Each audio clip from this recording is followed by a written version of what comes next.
Welcome to the Visibility Project podcast. Welcome to the Visibility Project podcast. Welcome to the Visibility Project podcast. Started by a group of citizens in a small Michigan town with a like-minded goal of increasing the visibility of the unseen and unheard populations in our community. Our guests will share stories and insights with the goal of increasing our awareness and knowledge of various aspects of diversity and equity to create a more connected, empathetic, and inclusive community. So, let's get to work. Let's get to work. So let's get to work. So, let's get to work. Let's get to work. The Visibility Project podcast is excited to bring you an episode that supports the vision of Neighboring Week.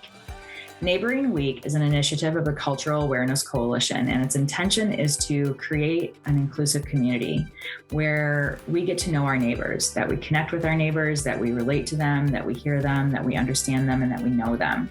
The Visibility Project, with our mission of elevating the unseen and unheard voices, stories of people within our community, aligns with Neighboring Week in that we want to know and hear and understand people within our community. So our September episode, which you're about to listen to, is a great way to get to know neighbors that sometimes we don't often see. Welcome back to the Visibility Project podcast. My name is Adam Solgett, the host of this episode. Loser, deadbeat, druggie, how do you see homelessness? Our guests give us a lens to see the reality of an invisible population.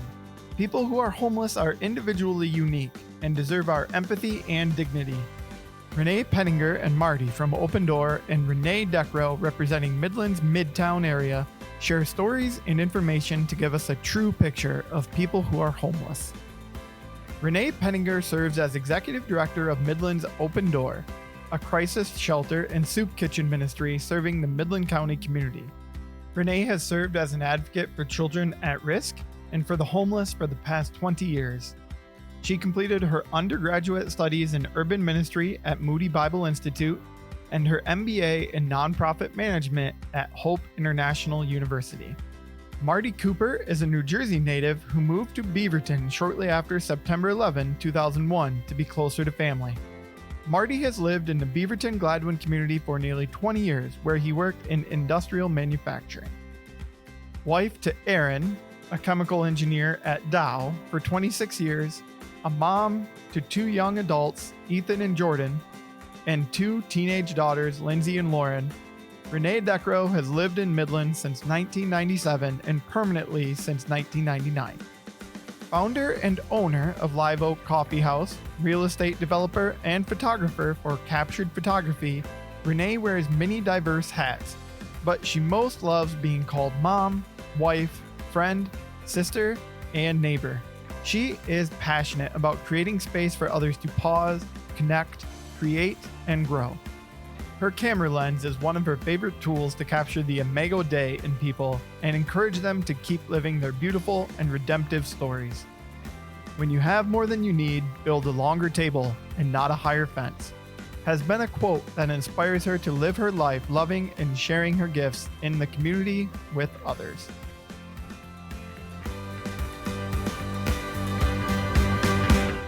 Well, everyone, thank you for joining us today on the Visibility Project podcast. Renee from Open Door, more specifically, I'd like to start with you. Tell me a little bit about the work being done at Midland's Open Door, and tell me a little bit, if you can, about the stereotypes around cities of our size in Midland or even in our region like Bay City that people don't necessarily think of homelessness as a problem. Well, it's good to be here. So thank you for inviting us to participate in this project. Open Door has been around for nearly 50 years. So if you think going back that far, there has been a need in our community. Right. So in communities of our size, and I would say across the nation, this is a need, but it's often a hidden need. So you might be walking through the grocery store and you will probably pass a homeless person and you might not know it. They could be the person checking you out at the grocery store.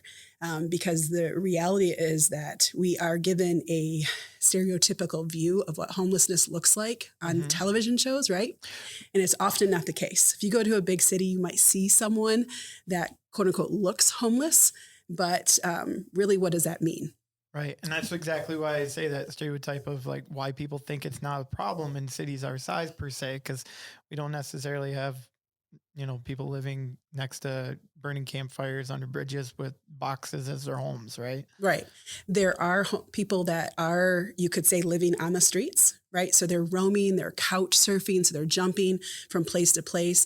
They might spend all day trying to figure out where they're going to be that night. Gotcha. Right. So if you're spending all day doing that, it's really hard to think beyond today. So we have people that you might see that are either staying in their car, staying at the one of the bus shelters around town, but otherwise it's very, what I would say, invisible. It's about 20 years ago that phrase was actually coined to talk about homelessness in the U.S. That it's often considered a invisible people. And we see that especially in more smaller or more rural communities, that the need is still there. It's actually pretty great. So we see about 275 people come through our shelter each year in a community this size. Obviously, Bay City, Saginaw, they see more people than what we do. But we also, if you think about the number of calls that we get, even from other communities of people that are just trying to look for something better and might call us looking to stay in our shelter. So it's bigger than I think what people might assume. So when you say 275 on average come through, what is that? What do you mean by come through? So what are they looking? What are you helping them with? What are they doing? So those are actually just the people that come into our shelter. Sure. So on any given day, we will field a number of phone calls from people, and our actual referral mostly comes from friends. It comes from people. So we might have other agencies, but it is typically a friend told me about this. Gotcha. So we'll see different people come in. They might stay with us for one night. They might stay with us for a couple weeks. They could actually stay with us up to a year. So our philosophy at Open Door is we really believe that in the dignity and value of every person and their unique needs. And so our motto is we're going to see this person through to a solution because their solution might be different than another person's. And so therefore their stay will vary based on their needs. So you're providing shelter on top of food? Yeah. And what other kinds of services are you helping them with? Getting to doctor's appointments, helping them take care of financial aid, anything like that? So we take a holistic approach, right? So the whole person and in all areas of life. And so if you're in our shelters, we're going to do a full assessment with you. So we're going to sit down and we're going to talk about your housing history. If you have a substance use history, anything medically that might need to be done, financial, education, employment. From that, then we work with each individual to build a plan. And so it's their plan. It's their goals, and then we're there to help kind of create a support and help them reach those goals. Now, in addition to that, we have an entire community that comes to our campus 6 days a week for our soup kitchen.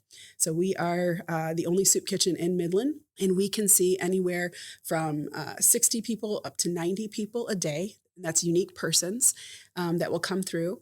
We have an outreach program that is meant to help the people that come through the kitchen that we might hear about a need, or someone from that soup kitchen community might tell us that, hey, so-and-so is having a hard time, or, you know what, I saw so-and-so over sleeping on the bench the other night. And so that lets our outreach team know that we need to go out and pursue that person.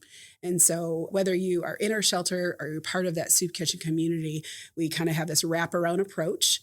And even from a staffing perspective, everybody's all hands on deck. So even though as the executive director, I wear kind of the hat of trying to the vision and the financial piece of what we're doing, I'm a part of some of those teams, right? Because it's based on the relationship we have with people. So whichever staff person has the, I would say, most relational capital with that person, right, that's who gets to take the lead. And then we all kind of support that person. That's awesome. And I want to come back to that a little later after we get through some of the basics here. But because I think the passion and the interest that you have in this and the work that you do got to come from something personal. So I want to ask you about that later. So don't forget, or I should probably not forget. But I'd like to welcome in Marty, our guest here. Marty, can you tell me a little bit about your situation and what you're doing with Open House right now? Well, it kind of started back in May of 2020 for me. I was diagnosed with severe arthritis in my left hip, where my hip had deteriorated to the point where there was nothing there. And I was told right then that I needed surgery, but being a guy, put it off and got to see doctors and gave me a cortisone shot come October. And at that time I was unemployed and stuff like that. And in November, I landed a job, full-time job at a packing company up in Gladwin, where I'm from.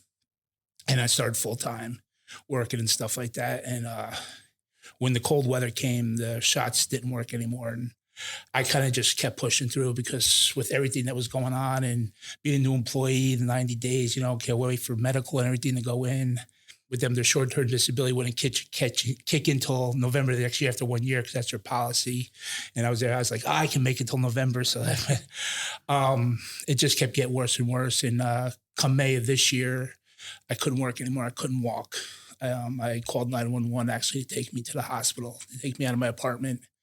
And they took me to the emergency room of Gladwin, and they right there said, "You're done, no matter what you're doing." And they started trying to find me surgeons that day. And they found me one guy actually on a Sunday, found a doctor to answer a phone. And he made an appointment for me early June, to get in and see him. And he said the same thing, it's bad. They couldn't understand how I went as far as I did with it.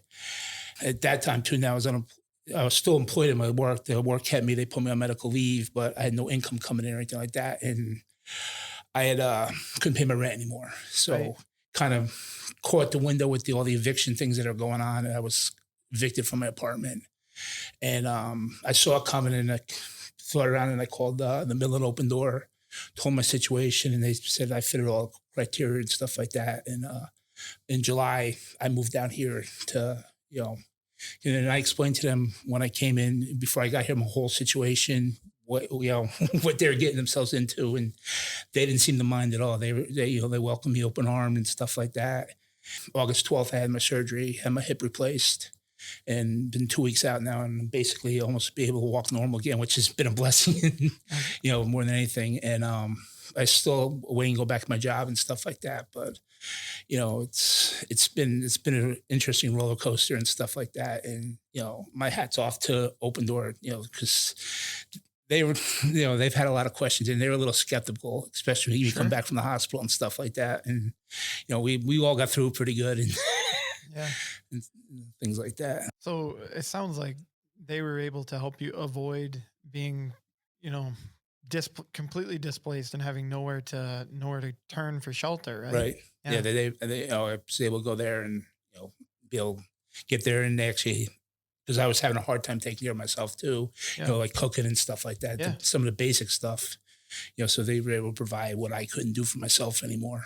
That's awesome. And I'm glad that your surgery's gone well. Yes. And I'm glad that you're on your way back. That's Tell me a little bit about some of those that you've met at Open Door, because I'm going to turn it over to Renee from Decro in a moment here, because I know she's talked to a lot of those that have been at Open Door, but I kind of want to hear your perspective first. There's all kinds of people there. It's like Renee was saying, it's not what you think. We're all different. We all have our own different issues and stuff like that going on. We are all cliched. What a shelter person, he's a drug addict, he's got this alcohol problem or something like that. Some just hard luck, divorce problems. We lose our way. And especially now with COVID going on, you lose. Place shuts down, you lose your job, and you get landlords that are impatient, and get somebody that does have a decent job, can get in, they can get rent coming in. There's no alternative. And there's places like, the Open Door that you can go to, do that. And, like I said, but every person there, we're all different, we're not the same. That's a really great comment to make, because that's something that came up in our pre-discussion about, homelessness, that a lot of people perceive homelessness as maybe a single stereotype of someone And I think a lot of people fall into the drug addict category, that they think they just turned to drugs and they ended up on the streets. But that's not the case for those that sometimes just don't have a place to stay. It's medical. It could be, certain things that are out of their control now with COVID and places closing and new restrictions and all of that. So, Renee Decro, let's turn it over to you for a second and talk to you about your work with Faces of Hope. Tell me about that project, how it came about. Okay, sure. So it was, we've been now in the Midtown neighborhood since 2016. And, we have a desire to not only improve that neighborhood, but to serve that neighborhood. And so my relationship with Renee from the Open Door kind of began around that time. And, it came out of a heart to see what can I do to serve, that community. And, I have a coffee house in that neighborhood, but I'm also a photographer. And so, whenever I'm looking for how can I be a part of the solution, I always want to look down to see what's in my hands. And so, we kind of came up with the idea to do one thing I love is conversations, and then also to take pictures. And so we set up 50 plus interviews with the Open Door community that comes for lunches. So for the soup kitchen community. And we did those all summer long and collected 52 different stories, beautiful stories of resilience and triumph. And it was awesome. So that's what we did. And then we put them on display for the fundraiser that fall. And then it was a moving exhibit. It got to be in, several different local coffee houses, Center for the Arts. So it was a pretty awesome thing to be a part of. I'm going to come back to you, Renee. I want to hear a little bit from Open House's perspective. What was it like having Renee do that kind of work for you guys? And then did it help the fundraiser? I'm curious. I think it was a success in a broader scope than what we imagined. So as I was each day, we'd set up the chairs and Renee and her team would come and ask the questions and take the photos. Getting people to come and sit down and do that in and of itself was such an encouragement, I think, to us and our team to then hear how they viewed their own situation, what hope looked like to them. And that was, I think, an encouragement that then was seen in those photos. It really was. And then the fundraiser itself, where you watched people move around these photos, read these stories. And as we're talking about stereotypes, I think we watched some of those stereotypes be dismantled as they not only saw the faces, but read the words and what these people said about their own life. And I think that it was a beautiful way and a positive way to kind of eclipse those often negative stereotypes that are so prevalent in our community. And Renee, I've seen the photos that you've taken. They're beautiful. All your photos I've ever seen are beautiful, which as a fellow photographer, we don't show the ugly ones, but but it's pretty easy to capture someone's spirit in a photo. And I believe you did that quite well with those that you talked to. You're welcome. Tell me though, what you learned in doing that and what impact did it have on you personally? I think that what I learned, specifically during that season was just the power of like what Renee's saying, more than just the image, but taking that time to pause and to listen and to really seek first to understand somebody's situation. I think that was really inspiring to listen to all of their stories. And like, using my lens to show them then what I saw. And what I saw was strength and courage. And, I saw so much beauty. And so to be able to lend them my eyes, I think was what I really took away from like a gift that I could give. Like, this is what I see. I see somebody who is strong. I see somebody who has, dignity. I see somebody who is an overcomer and who perseveres. And, that was something that I thought was just really profound. It really inspired me. Also just having that time to sit there and listen, I think was really important for us. Yeah, it sounds like, you took the time to listen, and that's hopefully what people will continue to do. And I like what you said there, Renee, a moment ago about dismantling the stereotypes. Marty, can you tell me a little bit about the stereotypes that you maybe have struggled with, or any struggles that you've had? And this is my second time in a shelter. I was in a shelter up in Gladwin before this, so this is my second time going through it. So I'm more aware of what to look for. First time I was kind of naive about it and didn't believe it, but if you go up and you're talking to somebody, what do you say? Where you're staying at, you say, Midland's Open Door. You get this. You get the eyes rolling and stuff like that because people perceive you as being the classic loser and stuff like that. Do you see on TV and stuff like that? They just say, oh, he's the first thing, like I said before, goes to drug addict, alcoholism and stuff like that. They don't know, what has actually happened to that person, unless they sit there and talk to them. Find out about it and stuff like that, and then you find the same thing with housing too. These landlords, they'll look at the application, they'll say, oh, he's from a shelter. Well, I'm not going to take a chance with him because it's just a deadbeat or something like that. They don't know what, happened before that to why they were in that position. Right. It's one of those things. And that's one of the biggest things. And it's not here, it's up in small town America too. It's all over, it's unfortunate, but yeah, homeless people get, or struggling, I'd rather say, we get stereotyped real quick because of where we're staying. And it's not their fault where we're staying. I blame it mostly on society. Right. It's harsh to say, but it's truth. Well, this is an opportunity to get your message out there, to get your thoughts out there on it. What could, and I know I mentioned this might come at the end of the podcast in our pre-discussion, but we're here right now. What kind of recommendation would you give those listening to potentially help them step through that? And I'll ask the two ladies as well, but I'll start with you, Marty. We're taught like in the Bible and stuff like that, not to give up and that God will be there. God will get us through anything and we just can't give up. We can't give up on ourselves. We got to stay strong in that, and that our faith is that it's going to happen.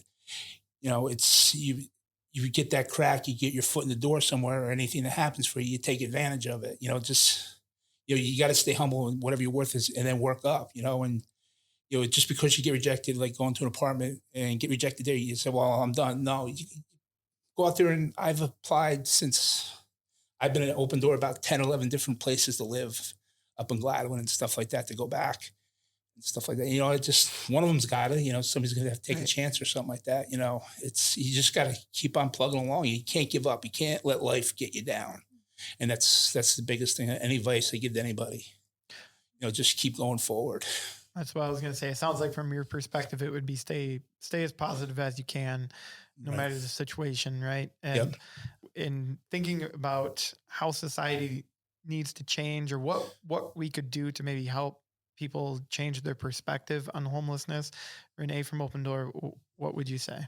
So fear of unknown, we all know what that is, right? Mm-hmm. It's very real. And I don't think it's necessarily the heart of someone to buy into stereotypes and to promote stereotypes. But if we are unfamiliar, fear gets a hold of us. And so we either ignore or we make assumptions, right? And it takes time to, like what Renee said, sit and listen. So a couple years ago, there was a gentleman who was standing on the median near Meyer, very busy area. It was during the holidays, and he was frozen through and through. His beard had icicles in it, right? Mm-hmm. And so by the time I got the second call that said, Renee, someone's got to get out there and do something, I came out and I spoke with him. Now, he unfortunately was part of that stereotype because unfortunately he didn't want help. He knew what he was doing with panhandling. He was making actually a really good living at it because in the time that I was there, which was about 30 minutes, he had brought in about $80. Yeah, right? That's not a bad wage. That's not a bad wage at all. 160 an hour, right? You can pull and it. So, but I could make all kinds of assumptions about that. But to take the time to sit and listen to him and see, okay, how can I help, right? How can I actually help him see the dignity and value in work? And that is a good thing. That's not something negative. And just try to infuse some hope for him that says, you don't have to do this. You don't have to live like this. Right. I think if we can encourage people to slow down, take a moment to really listen and understand that even if that person has a substance use history, even if that person has maybe they've done jail time, right? And normally that might invoke some fear in us to try to understand what that looks like. I've been doing this a number of years, and what I will often remind people is there are young people that were in foster care, had interaction with protective services, had a parent that was incarcerated, or had a parent that was just absent. And we have all kinds of compassion for them when they're under 18. The minute they hit 18, that compassion evaporates. It like turns into figure it out. Yeah. And while we want that to help people have that gumption to pursue something different, we can't neglect the fact that everyone has a history and that trauma impacts how we behave today. And we can be better listeners, better community of support if we understand that trauma piece. And that I would say most of the people that come through our shelter, come to our soup kitchen, have experienced some kind of trauma. So we talk a lot about relational poverty, right? Doesn't matter what brings you into our shelter or brings you to our soup kitchen. Relational poverty is usually part of it, because most of us, if the bottom drops out, we would have people that would help support us. Yeah. And most of my friends that come to the Open Door are often lacking in that relational support. And they either need to be rebuilt or need to be new relationships. And so that is often the focus of our time. We'll get to all the other stuff, but you cannot put a price or value on the relational piece and the need for that. Ms. Decro, what I would like you to comment on, because just hearing her say that makes me go human connection. I know that's something that is close to your heart. Would that be one of your bigger pieces of advice for society as we look at, hey, let's try and change the way we think about this? So I would, when I was listening to you, Renee, I was just thinking that, I often live by the scripture that says, but by the grace of God, go I, and if I wasn't, if I didn't have the support systems that I've had, if I didn't have the opportunities to heal from the things that I've gone through with, help, I might be in the same position. And so I guess I would just love to see like our communities have more empathy and more humility. And, we love your neighbor as yourself is, definitely, another one of the things that I live by. And I would want somebody to do that for me. And so I think that that's what we need to understand, is that I would want somebody to give me the benefit of the doubt. I would want somebody to try to understand why I'm in a certain position before rushing to judgment. And I want somebody to care about me genuinely. And so that's the thing, that's what I would really, I think that we need to recognize that it could be such a small step and we're in that same situation. It really doesn't take that much to lose a job, to have an illness, to have these different things shipwreck our lives. And I want to extend that same grace and compassion to others that I would want for myself. Such good advice, to have more empathy, to think about what they could be going through. I know personally, and I've been on this podcast talking about a physical disability that I have. And I've always kind of said, everybody's got a cross to bear and you can't see everybody's cross. Some people you can see it. Mine's a little more physically visible. Other people, I can't necessarily see mental illness that they might be going through or the struggles that they might just have. You have to be open. You have to give them the benefit of the doubt and listen, give them time, and be as positive as you possibly can, right? About trying to move forward. Renee from Open Door, tell me a little bit more about the resources that we maybe don't have here in Midland that we would like to get to. Midland is a very unique community in that there are a lot of nonprofits that are very gifted in their area. And so I would say that we are a very vibrant community when it comes to resource availability, which is an encouragement to our team as we're trying to connect people to whether it's counseling, job readiness skills, whatever that might be. What our community is lacking, which is true really across the nation, is affordable housing. So we experienced something incredible this last year when Green Hill Apartments opened. It had been closed since August of 17 when the fire happened. And in all my 20 plus years of doing this, I have never seen a shelter empty so fast in a good way. Yeah. And it was not because the food was bad. right. No, I'm No, just never. kidding. It was really incredible to see. And so for us, it was so neat that our little community kind of was transplanted into another community, and to watch our community kind of reach out to their neighbors in there. So as we were delivering furniture and helping people set up house, they're saying, hey, so-and-so needs this, so-and-so needs this. And it became this whole community affair of trying to make sure everyone in Green Hill had what they needed. And it was just this sweet little time where everyone was just so encouraged and excited about housing. And I would love to see more of that happen, because the reality is that there is not enough. And there's not enough affordable housing for people. So if you are living on a disability income, it is really tough to find something that you can afford. And there's only so much subsidy available. And so while we are blessed with the housing that is available here, we need more. We definitely need more that will work with your income. Again, we are the type of organization that we believe in having skin in the game. And so we want people to pay something, because there's dignity in that. And so places like Green Hill, where you're paying something, but it is subsidized and it's affordable for people, is what I would say, probably number one of what we need. Yeah. And as you mentioned in there, it's not just a Great Lakes Bay region problem, it is a national. Absolutely. Yeah. Well, hopefully we can get something that'll get that rolling and get more affordable housing out there. I'm going to stick with you here for a moment. I want to ask you about your passion for this kind of work. Where does that stem from for you? I've got parents who are great servants. And so I have watched them and kind of emulated them. But as far as this whole world of homelessness, I was, I think at the end of my freshman year of college over in Grand Rapids, and heard this retired pastor give a talk on what homelessness looks like. And I had this very stereotypical view of what it was.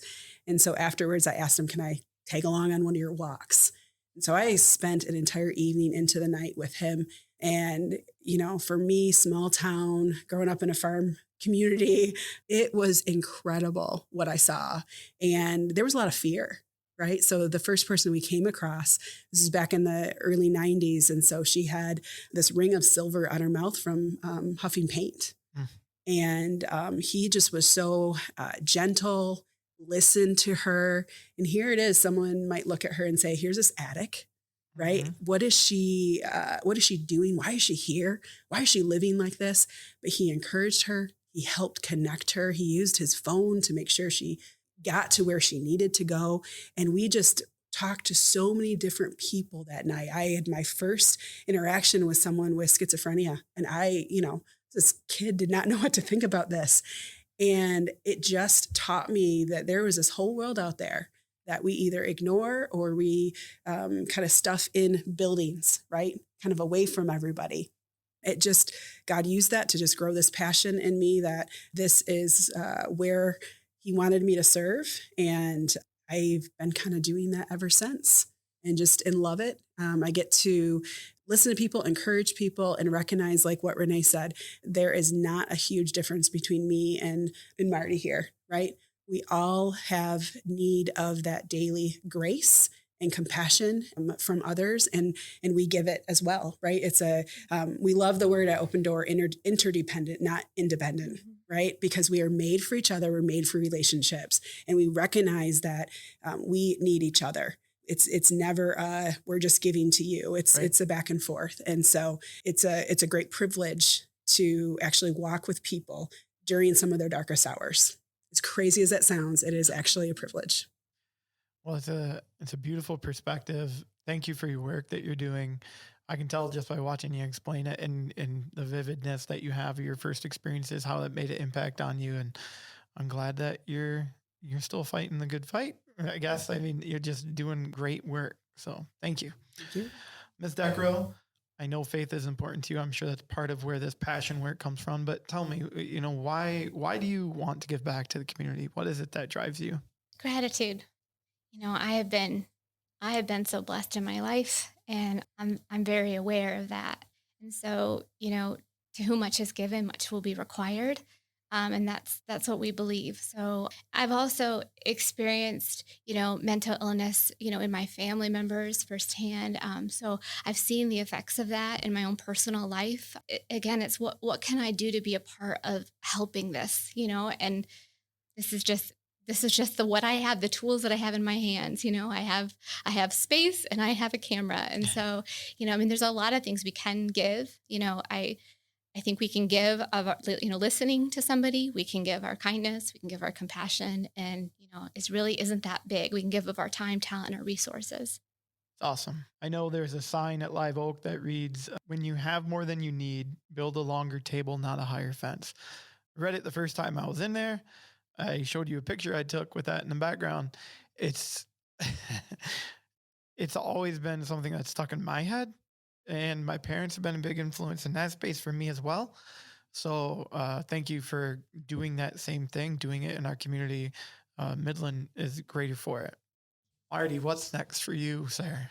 Right now is finish my rehab and get healthy and, get back up, find a place to live and get back to work and, resume my life to, where it was to, enjoy it, get back to hopefully coaching football too, which I did too. So, that's the thing. I mean, I came down here with a goal, get healthy and get back, it's, their help at the open door has been wonderful and stuff like that. And, I've appreciated and been overly grateful and stuff like that, but I'm not there and I have things I got to do, and like I said before, I ain't gonna let life beat me. I'll get back there and I'll get back at it too, Such a good attitude. And I mean, yeah, you just push, right? Yep. You just, when, the tough starts pushing at you, you just push back, Yeah, I like it. You're a football fan. You excited? This is September. We're getting ready for a new season. It's about time. The weather's going to start changing for us, and it's going to smell and feel a lot more like football season. Can't wait. So speaking of the weather changing, coming up at the end of September is something happening here in Midland called Midland Neighboring Week. It is September 27th through October 3rd. And from the Midland Area Cultural Awareness Coalition Facebook page, they describe Neighboring Week as a way to organize community programs and as also a way to provide resources for neighbors and individuals to set up events in their own neighborhoods. So they could set up their own block parties.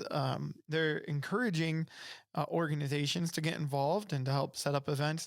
Renee, Miss Decro, I don't want to put you on the spot, but is Live Oak doing anything, or are they working on anything to be a part of Neighboring Week?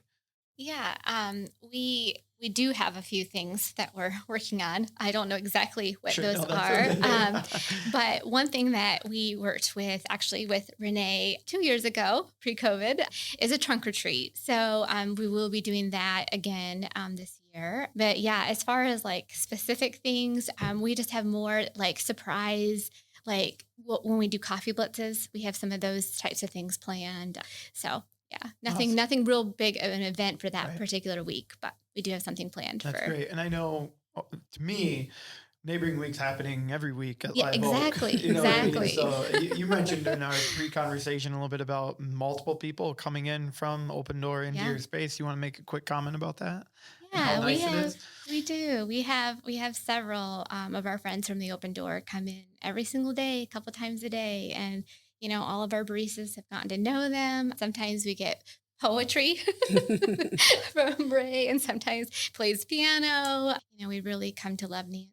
So, I mean, it's really wonderful because each one of our baristas gets to interact with them every single day, and they have interesting conversations, and just hope they feel loved. That's awesome. What about Open Door and Neighboring Week? Anything happening specifically, or maybe just touch on the comment of why this is important for the community to do something like this? Yeah, so we actually started participating in a bigger way last year and just trying to give back and say thank you to so many of our neighbors that help support the Open Door. And so we had partnered with Live Oak. They provided coffee. Our volunteers made a bunch of baked goods, and then we surprised a lot of our local social service agencies with a kind of a play on the home improvement Wilson, behind the fence. And so we got some of the community leaders to play Wilson for a day. Nice. And we went in and surprised and brought some treats and just encouraged each organization. We were still in the middle of COVID. And after the flood. And so looking to those organizations that were continuing to work around the clock and just ways that we can encourage them. We also did some individual surprise lunches for people. Just again, ways that we can say thank you. Food is our thing, with the soup kitchen. And so it's an easy way for us just to tell others that we appreciate the support and how you've been a neighbor to us. And so we're doing the same thing this year. We've got a different character that will go out into the community again each day. And again, just surprising people and hopefully bringing some smiles. That sounds pretty awesome. That's one of my favorite things to do is to bring some smiles. So I'm glad y'all are down that same path. So Neighboring Week again is happening September 27th, October 3rd.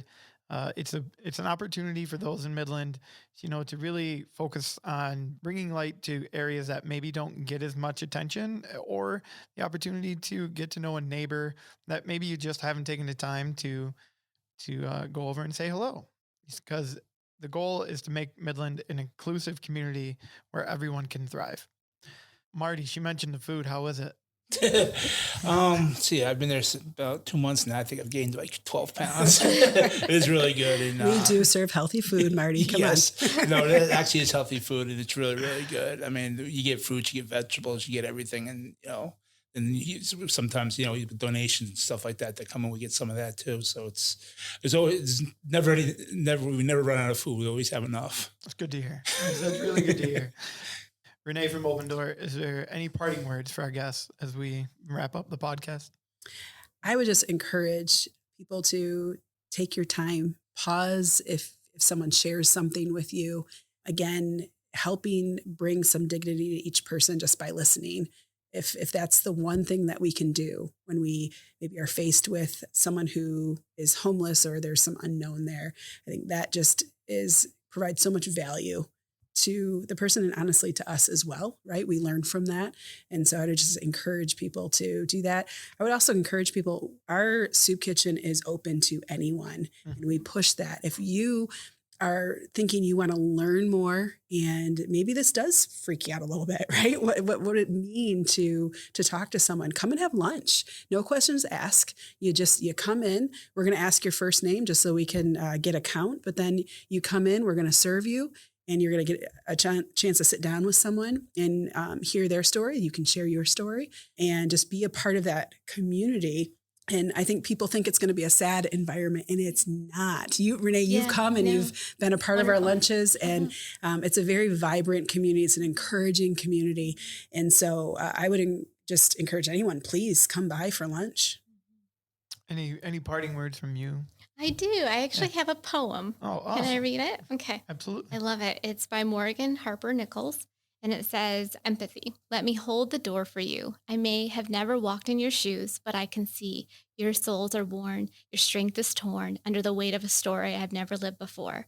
Let me hold the door for you. After all you've walked through is the least I can do. Those are beautiful parting words. Marty, I don't expect you to top it, sir.